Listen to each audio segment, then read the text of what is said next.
Sultanım, iyi misiniz? Değilim Esma. Ben hamileyim diye oluyor bunlar, ben biliyorum. Ne oldu sultanım? Çirkinleştim iyice. Olur mu sultanım? Siz hala çok güzelsiniz. Ben bu sıraya gelmeden evvel de prensestim. Hünkârımızı gördüm, sevdim. Şimdi Bidar gibi bir kadının çalımlarıyla uğraşıyorum. Neyse. Makbule'den haber çıktı mı? Haremde birkaç kıza sordum. Lakin gittiği yeri bilen yok. Sultanım, ne yazıyor o mektupta? Makbule canınız kastedildiğini anlatmış. Sonunda bir isim yazmış. Ama harfleri eksik kalmış. Ya Mehmet ya Mahmut.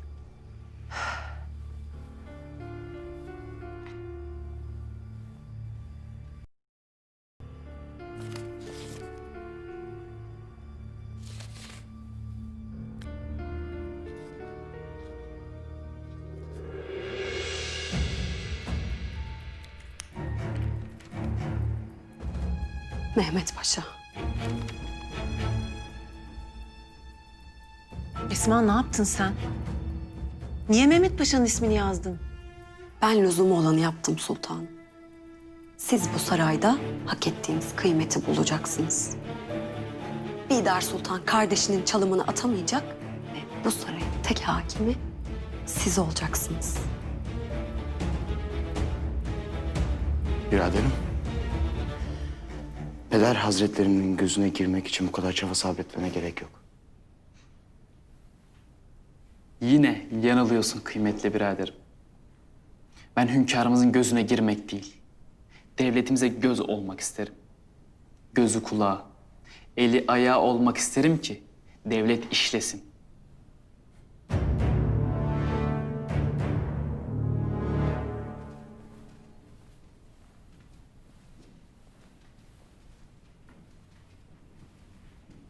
Hasan, Şehzadem, nihayet döndünüz. Ömer sağ olsun. Hayatımızı kurtardı. Sağ olsun. Sağ olsun. Umarım buraya geri dönersiniz. Ve ömrünüzün huzurunu bulursunuz. Herkes kendinin mezarıdır şehzadem. Eğer bir enkazsanız nerede olduğunuzun önemi yok. Ha bir sarayda ha bir çölde. Huzursuzsunuzdur. Bizim de huzurumuzu bozanlar var elbet.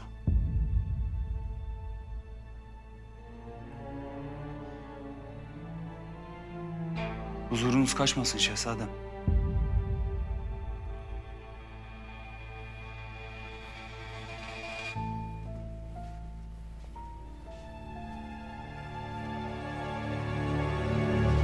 Hünkârım, Ömer evladınızla Aslen kızımız geldiler.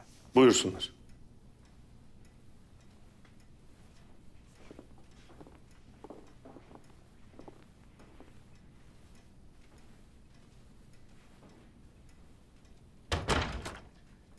İkinizden de ümidi kesmedik. Dönüşünüz mübarek olsun. Kızım, seninle muhabbetimizin bahisleri uzundur. Eğer geldiysen bize itimadın tam demektir. Yalanları gördüm. Hakikati yaşadım hünkârım. Sizden helallik dilerim. Yıllarca babamın katilini siz bildim. Mazinin pişmanlıkları istikbalini daha sağlam kuracaktır kızım. Efraim Efendi ikimizin sırrıdır. Bu sırrı beraber açacağız. O vakte kadar dinleniniz.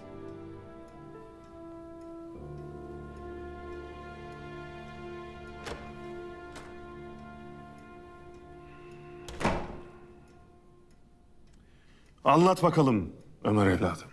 Hünkârım, toprağın altında tek bir ses duydum. Sizin sesinizi. Hakikat mıydı, rüya mı? Hakikatli bir rüyaydı evladım. Uyanınca da vazifemi yerine getirmek için kazmaya devam ettim. Defteri buldum. Eyvallah. Hintli Müslüman kardeşlerimizin hayatlarını kurtardın. Maalesef hünkârım. Defter Hiram'da. Evladım nasıl olur? Ahsen'i tele asmış alçak. Onun hayatı karşılığında defteri istedi. Sen de verdin. Mühim sual şu. Ahsen yerine başka biri olsaydı da o defteri verir miydin? Ben sana gönlüne hakim olacaksın demedim mi? Bunu derken devletin derin meselelerini bilenlerin zaafları olamaz. Zaafları olanlar var olamaz demiştim. Bağışlayın hünkârım. Sualin cevabı nedir Tahsin Paşa? Ahsen'in yerinde başkası olsaydı da defteri verirdim. Çünkü Çünkü o defterde Hintli kardeşlerimizin isimleri bulunsa bile onları kurtarmak için bir ümit vardı. Lakin tele asılmış birini kurtarmak için vakit yoktur. yani siz doğrusunu yaptınız Ömer Efendi. Lakin bunu Ahsen için değil, doğru olduğu için yapmalıydınız. Şimdi gidip Hiram'ı bul. Hiram'ı bulup defteri alacağım hünkârım. O defter artık Hiram'da değildir. Lakin onu bulup kime verdiğini öğrenebilirsin. Emredersiniz hünkârım.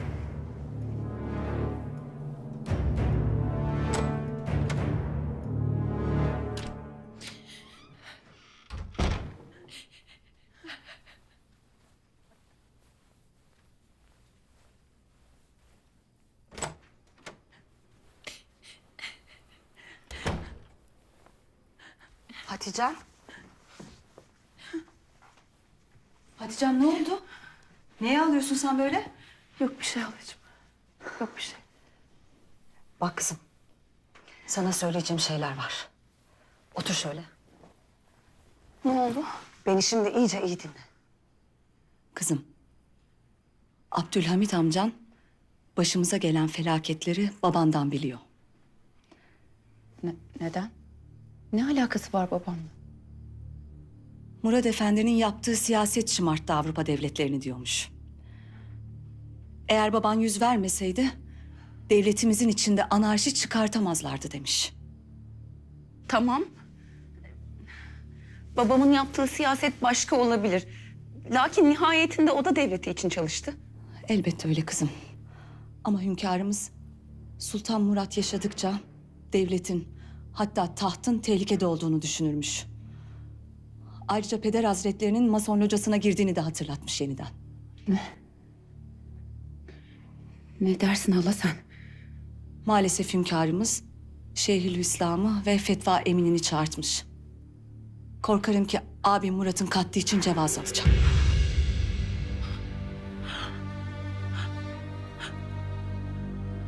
Tamam kızım, sakin ol. Hatice'm sakin ol. Kızım. Hatice'm, gel otur hadi. Hatice'm. Hatice'm kendine gel, aklını başına topla hadi. Kaybedecek vaktimiz yok. Ne yapacağız ama? Ne yapacağız ama babamı nasıl kurtaracağız? Bak kızım, sakin ol. Kaybedecek vaktimiz yok. Şimdi senin bir an evvel çırağına gitmen lazım, anladın mı? Ben nasıl çıkarım buradan? Ben gidemem buradan. Bidar izin vermez. Bidar izin verse hünkâr izin vermez. Ben nasıl giderim buradan? Kızım, bir çaresini bulacağız elbette, sen meraklanma. Şimdi senin bir an evvel babanı kaçmaya, tahta geçmeye ikna etmen lazım. Tamam mı? Bak, eğer babam bayrak açarsa kızım... orduda eski sultanlarına biat etmeye hazır askerler var. Avrupalı devletler de, payitahttaki azınlıklar da dünden razı zaten. Eğer ikna edersen, bil ki babam muvaffak olacak kızım.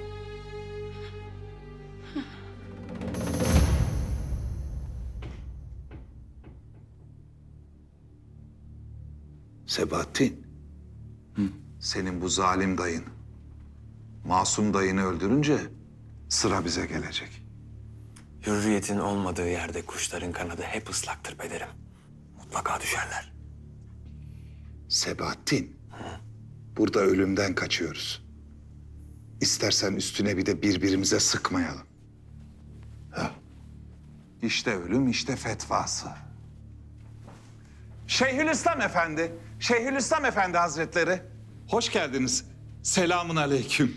Aleykümselam paşam. Hoş bulduk. Şeyhülislam Hazretlerim, acaba buraya teşrifinizin sebebini sual edebilir miyim? Padişahımız buyurdular. Malumatımız yoktur. Canım, padişahımız buyurdularsa mutlaka kendileri için bir fetva talep edeceklerdir. Başka ne olabilir ki? Fetva mutlak adaletten çıkar. Öyle padişah talebiyle falan olmaz paşam. Bu Şeyhülislam Efendi'nin her bakışı kılıç, keser. Her kelamı da düğüm. Gelir benim boynuma dolanır. Tamam kızım, daha fazla ağlama ne olur. Aman diyeyim, bu meseleden sakın ha kimselere bahsetme. Muhakkak bir çaresini bulacağız.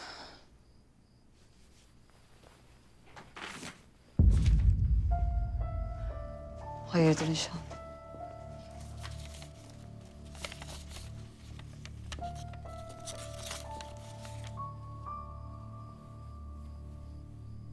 Mehmet Paşa. Çok şükür Hatice'm. Çok şükür. Ne oldu hala? Bu öyle bir havadis ki. Bu mektupla Bidar kadına istediğimiz her şeyi yaptırabiliriz. Kimin mektubu? Ne yazıyor bu? Bak, Makbule'nin imzası. Kendisini öldürmek isteyenin Mehmet Paşa olduğunu yazmış.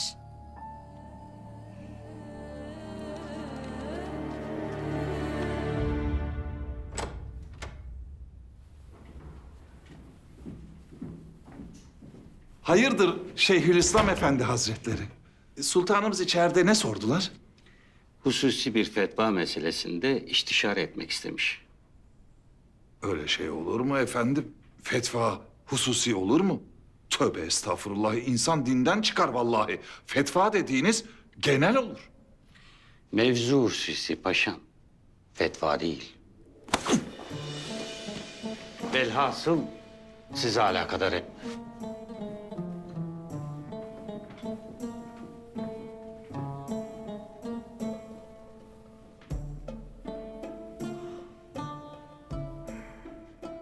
Sebahattin, işin rengi katiyetle belli oldu.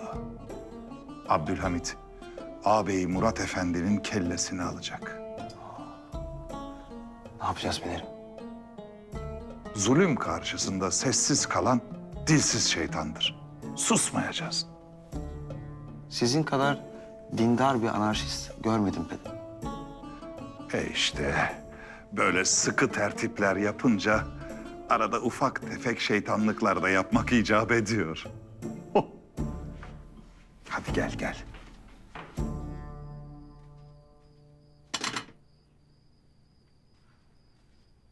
Sultanım, oruç tutmasanız. Hem kendim hem evladım için bir zararı yok şimdilik. Zaten çok yiyemeyeceğim Esma Kalfa. Biz ne yaptık? Sakin olun sultanım. Çok büyük hata yaptık biz. Hayır sultanım. Biz doğru olanı yaptık. Başka türlü Bidar kadının gücünü kıramazdık. Çoktan hak ettiler bunu. Mehmet Paşa daha meydanda bir şey yokken koşup Alman sefaretine sığındı. Belli ki işi yapan Mehmet Paşa'dır. Ama hünkârımızın elinde delil yoktu. Seni mektubu buldu mu? Bulmuştur.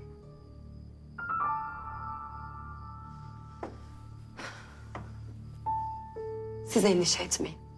Nereden bilecekler bizim yaptığımızı? Birbirlerini yerken akıllarına bile gelmeyiz biz. Siz bu haremde hak ettiğiniz kıymeti bulacaksınız sultanım. Abdülhamit Han'ın biricik sultanı, Tatar prensesi Fatma Pesend Hanım. Bir de şehzade doğarsa?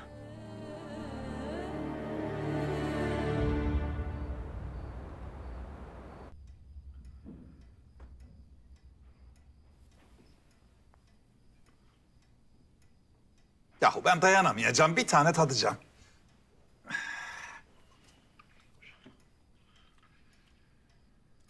Ya paşalar, laf aramızda. Ben bu hünkârımızı da hiç anlayamıyorum. Bugün payitahtta kimin kapısını çalsak, vallahi billahi bundan daha zengin bir sahur sofrası kurar. Başımızda israftan hoşlanmayan bir hünkârımız var. Bence şükretmelisiniz paşam. Şeyhülislam Hazretleri, hünkârımız sizi çağırtıp ne sordu? Çok merak ettim. Sır tutmasını bilir misiniz paşam? Elbette, elbette bilirim. Ben de bilirim.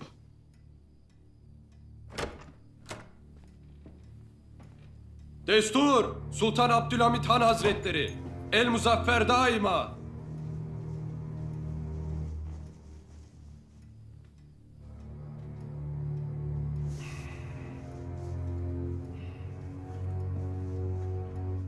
Buyurunuz.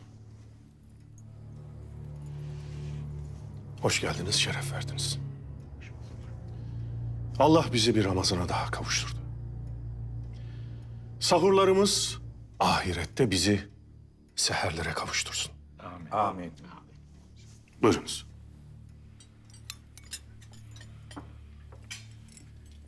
Şeyhülislam Hazretleri, sualimize cevap bulabildiniz mi? Fetva emini çalışıyor hünkârım. Cevap müsbet olacaktır. Sabahleyin fetvaneden çıkan karara bakıp uygunsa imzalayıp huzurunuza gelirim. Fetva dediğinizde, hünkârım müsaadenizle... Şeyhülislam Hazretleri, yahu şöyle çok hızlı bir vasıta icat edilse, biz sahuru Bosna'da yapsak, daha sonra bu vasıtaya atlayıp iftarı da Bakü'de açsak, yani zaman azaldığı için orucumuz kabul olur mu? Paşam o kadar düşünmeyiniz. Bu mesafede bir yolculuk yaptığınıza göre seferi sayılırsınız. Oruç tutmamaya ruhsat vardır. Anlaşılan Mahmut Paşa kendi boğazına münasip bir fetva arıyor. Şeyhülislam Hazretleri. Osmanlı'da sizin istediğiniz fetvayı verecek hoca yoktur paşa.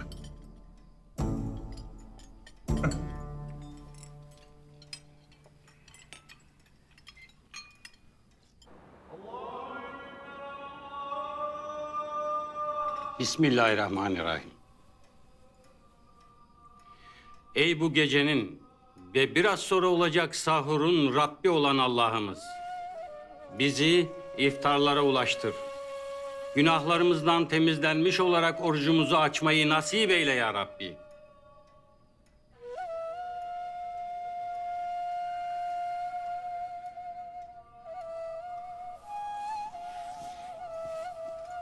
Allah kabul etsin. Allah kabul etsin.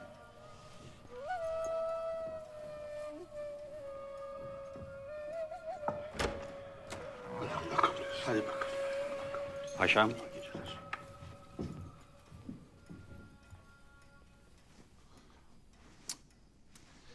Yahu, biz de orucumuzu hemen bozalım. Çok zaman geçmesin, Allah fazla günah yazmasın.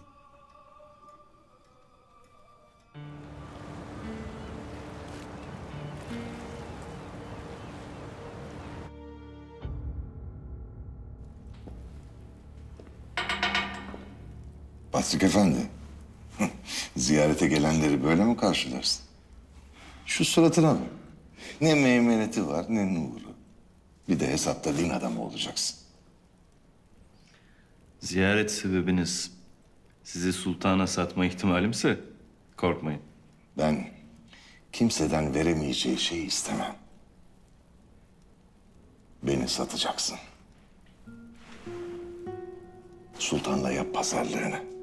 Sat beni. Her işin arkasında Zaharoff vardı. Bunu da yanına al. Sen ne diyorsun Zaharoff Efendi?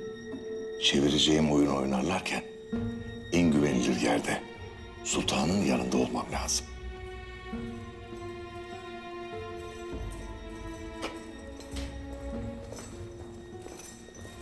Zaharoff Efendi, sizin ne işiniz var burada?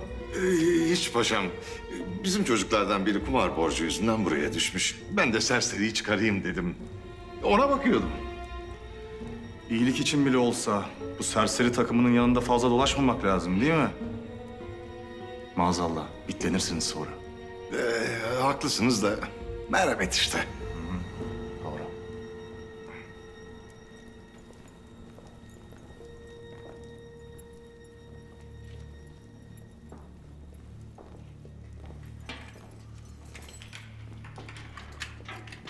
Son defa hünkârımızın karşısına çıkacaksın Patrik Efendi.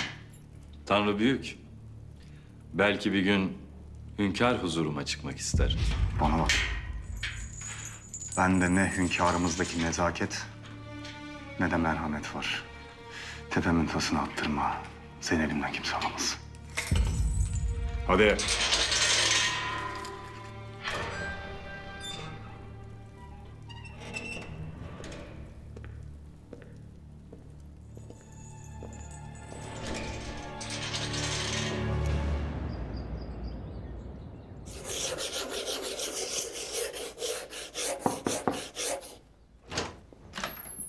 Hünkârım. Gel kızım. Buranın kokusunu özlemişim hünkârım. Sen gittiğinden beri temizleyen de olmadı. Size karşı o kadar mahcubum ki. Nihayetinde buradaki vazifemi yerine getiremediğim için bile. Burası temizlenir kızım. Sen gönül evini temizleyebildin mi? Mühim olan o. Temizledim hünkârım.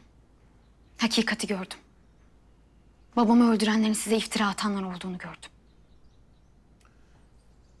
Baban Efraim Efendi bana ve devletine sadık bir adamdı. Biz onunla bir sırrı paylaşırdık kızım. Ölmeden evvel sana bir şey söyledi mi? Söyledi hünkârım. Sadece bazı rakamlar. Babanın bize bıraktığı emanet o işte. Hafızanda mı kızım? Yaz. Baban bir çocuk yetiştirdi. O çocuk Vatikan'a girdi. Eğer ortaya çıkmamışsa, öldürülmemişse kendisi bir kardinaldir şimdi. Siz kim olduğunu biliyor musunuz? Hayır. Tedbir amaçlı bunu yalnızca baban ve o çocuk biliyordu. Vakti gelince bize de söyleyecekti. Vakit de geldi lakin öldürüldü. Babamı bu yüzden mi öldürdüler hünkârım? Hatırladıklarını yaz kızım. Babanın sana verdiği sır bizi Vatikan'daki hafiyemize götürecek.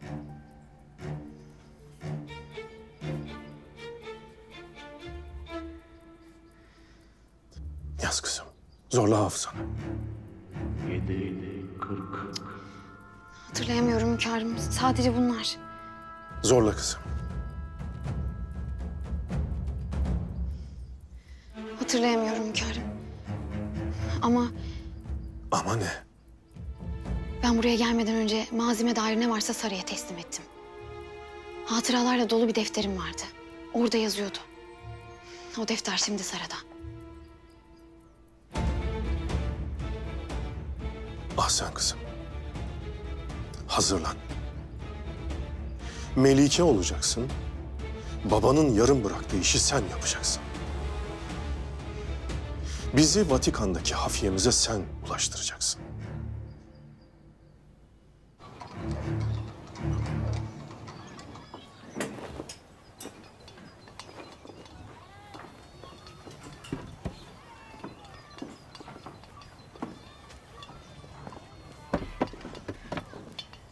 Selamun aleyküm. Aleykümselam. Ağam, ya bu kahve toplanır mı? Toplanır toplanmasına da. Ben yeni bir yer bakacağım. Sağlam olanları toparlıyoruz. Bekleriz yeni mekana. Hayırlı olsun ağam. Eyvallah Söğütlü. Kelleci Ferman Ağa'nın kahvesi ha? Gördüm gazeteyi. İyi çıkmışım. Ağam, Ermeni çeteciler uyumayan çocuklarını ferman geliyor diye korkutuyorlarmış ha. Biz devlete hainlik yapanlara karabasan oluruz Yusuf. Çocuklara gülen yüzümüz sadakadır. Siz ne yaptınız? Vaziyet nedir? Ama hainler kodeste. Asıl o yılanın başı İramiti meydanda yok. Devlet yanında. Girin içeri. Sorun usulüyle birine elbet bir cevap alırsınız. Devlete ihanet eden herkese ihanet eder.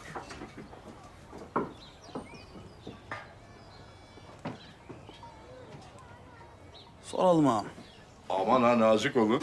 Yoksa adınız çıkar benim gibi ha.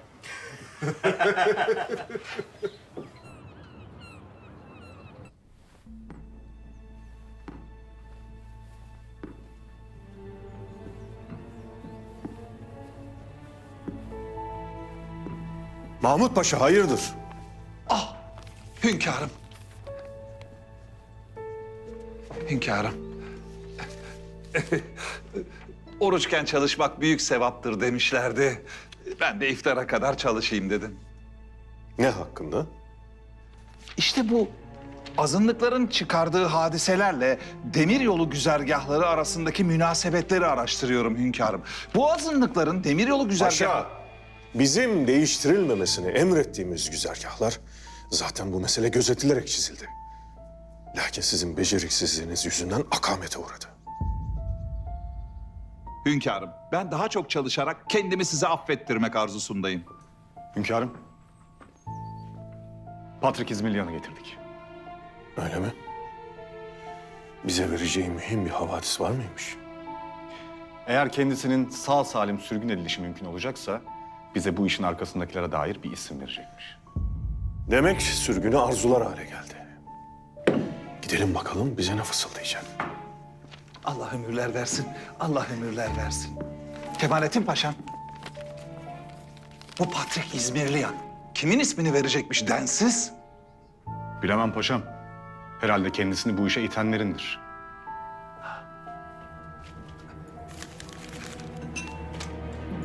Kemalettin Paşam.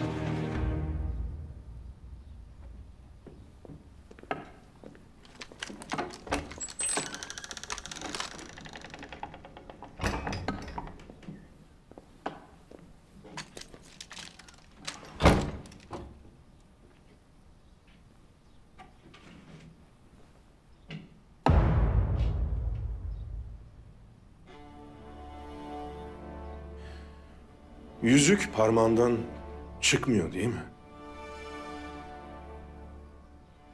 Çıkmaz. İhanetin de lekesi çıkmaz. Sizden tek istediğim sürgüne gönderilmemdir. Gideceksiniz. Payitahttan çıkana kadar, gideceğin çöle vasıl olana kadar canın emindir. Lakin sonra akıbetin ne olur bilemeyiz. Şimdi söyle. Kim? Onu derhal Zaruf'u getirin.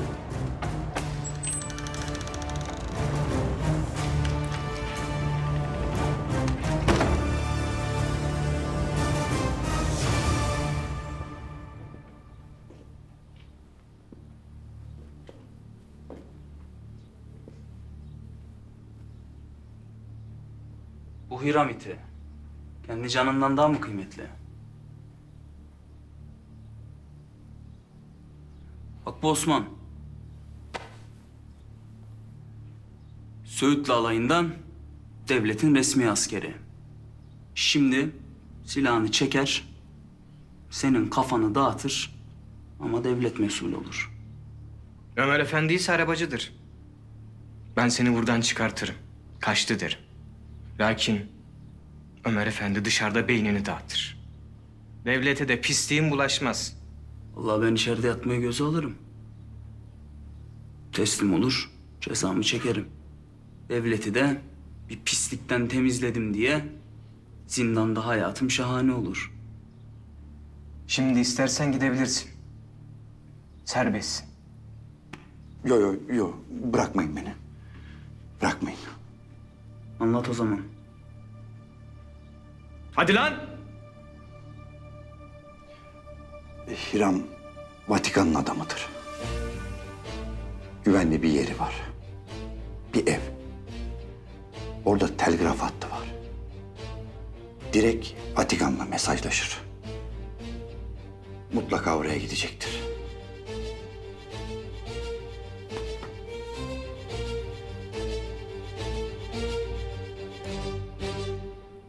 Zamanında imamın biri söylemişti de kulak arkası etmiştin.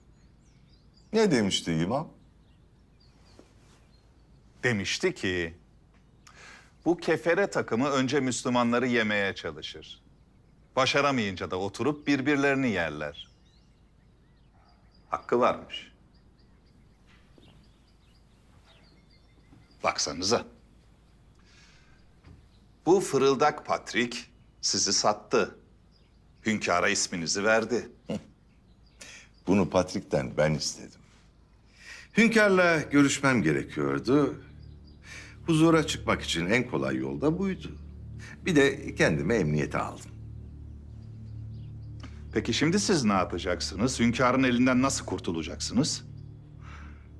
Theodor Herzl'ı satacağım. Bu mudur? Yani Abdülhamit'e karşı açtığımız büyük cephenin taktiği bu mudur? Birbirimizi satmak mıdır? Ruslar benden defteri istiyor. Ben de onu alacağım. Güzellikle isteseydiniz, vermiyorsa sıksaydınız. Paşam, eğer Herzl'ı vurursam dünyadaki bütün Yahudilerin hışmına uğrarım. Bütün bankalar onların. Elbette. Silah ticareti onların kontrolünde. Beni bitirirler. Herzl'a direkt sıkamam. Abdülhamit Han Herzl'ı alacak. Sizse defteri alacaksınız. Defteri sen alacaksın paşam. Ben mi? Niye ben? Çünkü sen paşasın da onda. Hünkâra Herzl'ın payitahta giriş yaparken kullandığı ismi vereceksin. İtibar kazanacaksın. Sonra hamleni yaparsın. Bay Zaharov, Bay Zaharov, Bay Zaharov. Bay Zaharov, Bay Zaharov. İyi ki geldiniz Kemalettin Paşam. Ben de böyle parmağımı bunun gözüne sokacaktım. O derece köpürdüm. Köpükleri zayi etmeyin paşam. Başka zaman kullanırsınız. Hünkârımız Zarif Efendi'yi görmek istiyor.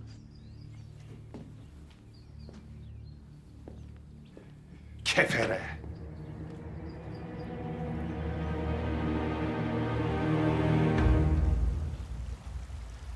Bu işlerin arkasında sizin olduğunuzu söylüyorlar.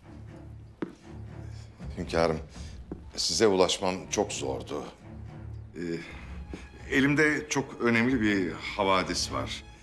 Bunu size ulaştırmam gerekiyordu. Lakin beni saraya almadılar.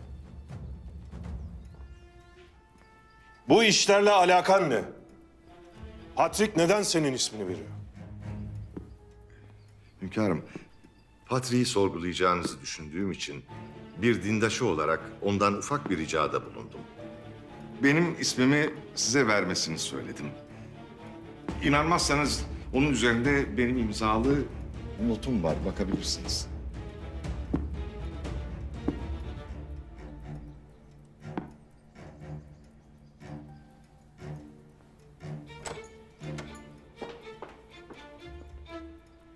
Eğer vereceğiniz havadis hiçbir işe yaramazsa... buraya gelmek için katlandığınız zahmetin 1000 katına da katlansanız... zindandan çıkamazsınız Bay Zarov. İçinde Hintli Müslümanların olduğu bir defter var hünkârım. Ve İngilizler bu defterin peşinde. Defter de şu anda Herzl'da. Theodor Herzl. Evet hünkârım. Herzl İstanbul'da çok uzun zamandan beri. Ve şimdi defterle beraber kaçmaya çalışıyor. Paşa. Limanları ve Sirkeci'yi tutsunlar. Arşivden Herzl'ın fotoğraflarını bulun. İsmini de bildiririz, pasaport kontrolünden geçemez hünkâr. Payitahta ismini değiştirip girmiştir paşa. Dediğimi yapın. Emredersiniz hünkâr.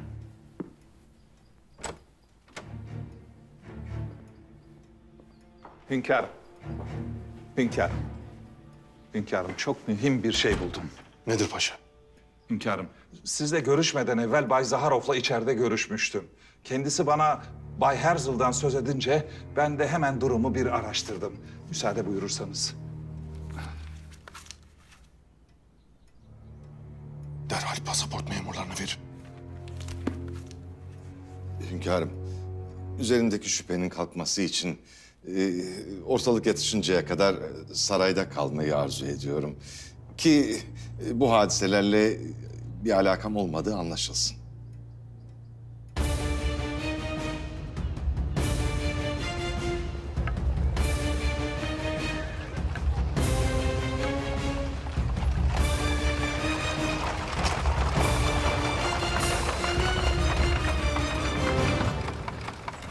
Nihayet Viyana'ya dönüyoruz.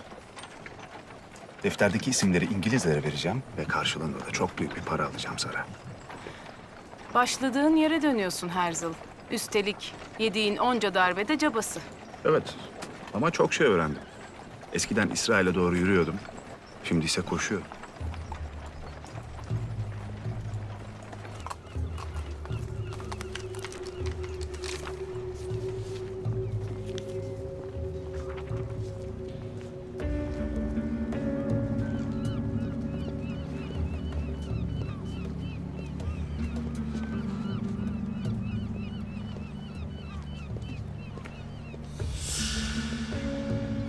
Şimdilik hoşça kal payitaht. Yine geldiğimde bizim esirimiz olacaksın. Halifen gidecek. Dinin, imanın biz olacağız. İnançsızlık yiyecek seni. Ah kocacığım, bütün takılarımı unuttum otelde. Hemen gitmeliyiz. Ne takısı? İyi misin Sara? Takı diyorum, sen iyi misin diyorsun. Yürü. Kalın kafalı mısın kocacığım? Gidiyoruz arabacı, gidiyoruz.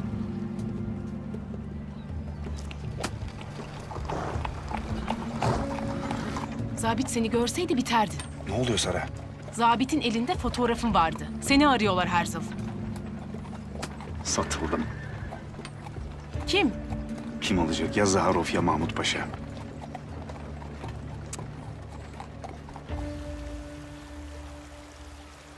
Hünkârım, Hiram'ı nerede bulacağımızı öğrendik. Neresiymiş? Bir güvenli ev. Vatikan'la haberleşme ağı olan bir telgraf hattı döşeliymiş. Bu Hiram oraya gidip ara ara emirleri alırmış.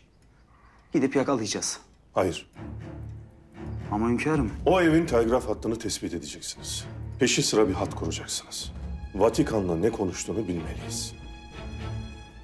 peki hünkârım ya defter? Defterin kimde olduğunu öğrenmeyecek miyiz? Defterin nerede olduğunu biliyoruz. Sen söylediğin yap. Emredersiniz hünkârım.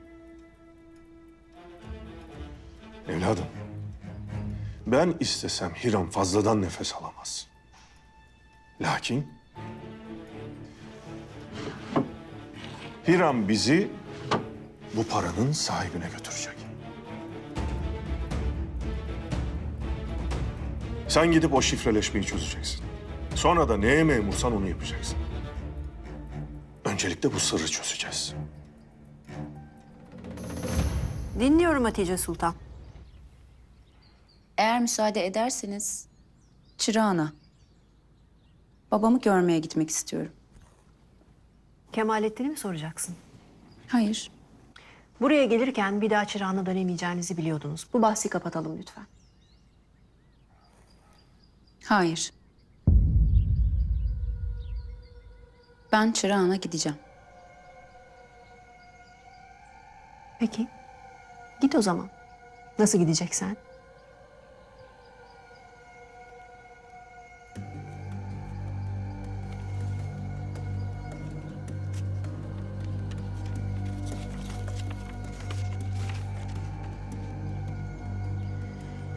Ben bu sarayda herkese hakkımı helal ediyorum. Bir kişi hariç. O da canımı kasteden Mehmet Paşa'dır. Bu Makbule'nin giderken bıraktığı mektuptur. İmzası üzerindedir.